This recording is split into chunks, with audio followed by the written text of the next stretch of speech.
বন্ধ করে আমি কি বুঝিনি আমি তাবে আমি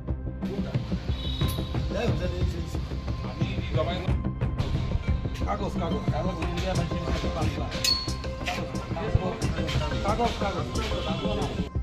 আজকে আমরা বিশালগড় থানাতে একটা ইনফরমেশন পাই। বিশালগড় নতুন টাউন হলের একদম বিল্ডিংয়ের পাশে একটা কি জানি একটা জিনিস পড়ে রয়েছে।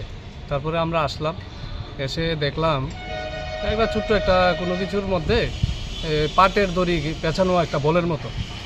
তো প্রাথমিক অবস্থায় আমরা এটাকে নিয়ে যাই। হ্যাঁ, তো আগাম সতর্ক অনুযায়ী আমরা যেটা করার আমরা সেটা করব। আমরা সেটা থানাতে নিয়ে যাচ্ছি। এখন আমাদের যে ধারণা মোটামুটি এটা পাটের একটা রশি দিয়ে মোড়ানো একটা বল, এরকম একটা জিনিস আর কি। তো এখানে কোনো ধরনের ওই রকম কোনো কিছু মানে চিন্তা করার কোনো বিষয় আমাদের মনে হচ্ছে না। এটা কি কোনো বোমা টোমা হতে পারে?